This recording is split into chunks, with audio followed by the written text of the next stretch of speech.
बड़ी खबर सामने आ रही है, जहां पर असीम अरुण बीजेपी में शामिल हुए। इस वक्त की बड़ी खबर आपको बता दें, असीम अरुण ने बीजेपी का दामन थाम लिया है और बीजेपी में शामिल हुए असीम अरुण। तस्वीरें भी आपको हम दिखा रहे हैं, आपसे कुछ देर पहले की ये तस्वीरें हैं जब असीम अरुण ने बीजेपी का दामन थामा है। पूर्व आईपीएस अधिकारी हैं असीम अरुण, जो कि अब बीजेपी के साथ जुड़ चुके हैं। केंद्रीय मंत्री अनुराग ठाकुर भी इस दौरान मौजूद रहे और साथ ही स्वतंत्र देव सिंह ने सदस्यता दिलाई है। तो ये बड़ी खबर आपको बता रहे हैं, जहां पर असीम ने अब कमल थाम लिया है क्योंकि बीजेपी में शामिल हुए हैं। और आपको बता दें कि ये कुछ देर पहले की तस्वीरें जब असीम अरुण बीजेपी में शामिल हुए, केंद्रीय मंत्री अनुराग ठाकुर और स्वतंत्र देव सिंह ने सदस्यता दिलाई है। तो इस वक्त की बड़ी खबर आपको हम बता रहे हैं, जहां पर असीम अरुण बीजेपी में शामिल हुए हैं। और हमारे साथ बीजेपी कार्यालय के बाहर से हमारे Uttar Pradesh bureau chief Dinesh Tripathi ji live जुड़ चुके हैं। दिनेश जी, असीम अरुण ने बीजेपी का दामन थाम लिया है और आज सुबह ही कुछ देर पहले की तस्वीरें अपने दर्शकों को हम लगातार दिखा रहे थे, जब अनुराग ठाकुर और साथ ही स्वतंत्र देव सिंह यहां पर मौजूद थे और सदस्यता दिलाई गई है। क्या कुछ अपडेट है आपके पास, क्या कहेंगे आप? जी बिल्कुल, प्रदेश अध्यक्ष स्वतंत्र देव सिंह और अनुराग ठाकुर ने आज पूर्व आईपीएस अधिकारी जो इससे पहले कानपुर के पुलिस कमिश्नर रहे असीम अरुण को भारतीय जनता पार्टी की सदस्यता दिलाई। और सदस्यता दिलाते समय अनुराग ठाकुर ने एक बड़ी बात कही है आज कि समाजवादी पार्टी में वो लोग जाते हैं जो दंगा कराते हैं और भारतीय जनता पार्टी में वो लोग सदस्यता लेते हैं जो दंगा रोकते हैं। अनुराग ठाकुर ने इसके साथ साथ एक और बड़ी बात बोली है कि उनकी सूची देखिए, समाजवादी पार्टी की सूची देखिए जो कल आई है, तो एक बेल पे है और एक जेल में है। पहला प्रत्याशी उनका नाहिद हसन जो नकुड़ से प्रत्याशी है वो जेल में गया है और दूसरा प्रत्याशी अब्दुल्ला जो कल जेल से छूटा है वो बेल पे जेल से छूटा है। तो आज असीम अरुण के साथ साथ अनुराग ठाकुर जो केंद्रीय मंत्री है उन्होंने समाजवादी पार्टी पे बड़ा हमला बोला।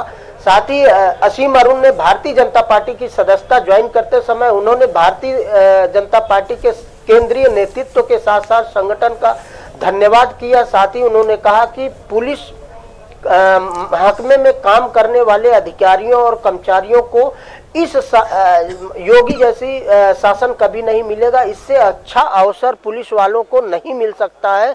जो आज की डेट में जो प्रशासन काम कर रहा है, जो सरकार चल रही है प्रदेश में, उनमें उन्होंने जो कानून व्यवस्था दी है उससे बेहतर कानून व्यवस्था या पुलिस अधिकारियों को उससे बढ़िया काम करने का अवसर नहीं मिल सकता है।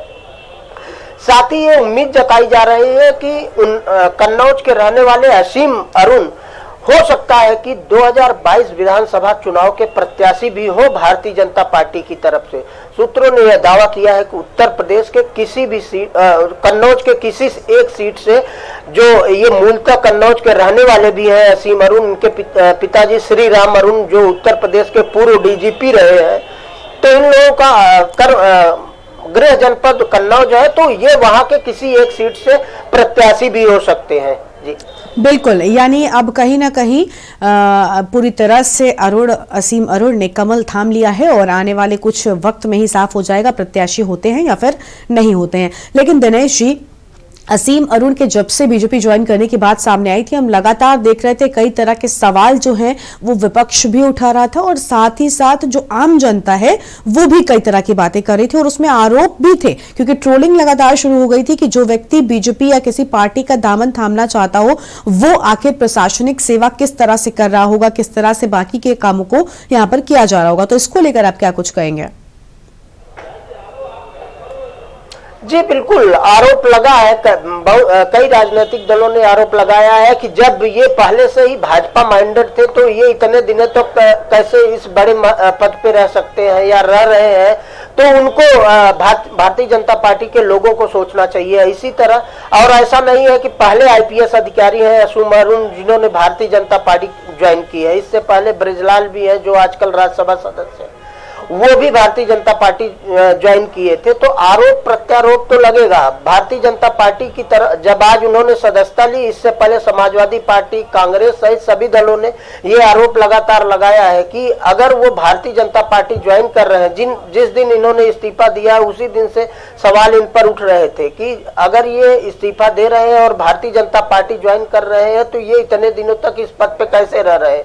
लेकिन भारतीय जनता पार्टी ने आज साफ कर दिया कि वहां दंगा कराने वाले लोग हैं, जो लोग आरोप लगा रहे हैं वो दंगा कराने वाले लोग हैं और यहाँ दंगा रोकने वाले लोग भारतीय जनता पार्टी ज्वाइन कर रहे हैं, जो सबका साथ, सबका विकास और सबका विश्वास के साथ साथ सबके कल्याण के लिए बात करते हैं। जी बिल्कुल, यानी आने वाले वक्त में तस्वीर साफ होगी। बहुत बहुत शुक्र दिनेश जी, आप हमारे साथ बने रहेगा, आगे भी आपके पास लौटेंगे और अपडेट लेंगे। तो बड़ी खबर आपको बता दें, जहां पर केंद्रीय मंत्री अनुराग ठाकुर मौजूद थे और आज की ये थोड़ी देर पहले की तस्वीर आपको हम दिखा रहे हैं, जो अब असीम अरुण बीजेपी में शामिल हुए। स्वतंत्र देव सिंह साथ ही अनुराग ठाकुर ने उन्हें बीजेपी की सदस्यता दिलाई है और असीम की ओर से भी बड़ी बातें कही गई। उन्होंने कहा कि पार्टी में शामिल करने के लिए शुक्रिया और ये सारी बड़ी बातें इस दौरान उनकी ओर से कही गई हैं। असीम अरुण ने थामा कमल और अब बीजेपी का दामन थाम चुके हैं। पूर्व आईपीएस रहे हैं असीम अरुण। तो केंद्रीय मंत्री अनुराग ठाकुर इस दौरान मौजूद रहे और अनुराग ठाकुर की ओर से बड़ी बातें कही गई इस दौरान कि अन्य पार्टियों में दंगा कराने वाले चाहते हैं, जबकि हमारी पार्टी में दंगा रोकने वाले शामिल होते हैं। और फिलहाल एक छोटे से ब्रेक के लिए आप रुकते हैं, आपका ही मजा आएगा, जल्द लौटेंगे। आप देख रहे हैं के न्यूज, खबरों का सारथी। खुदी को आजमाया है तो ये अंदाज आया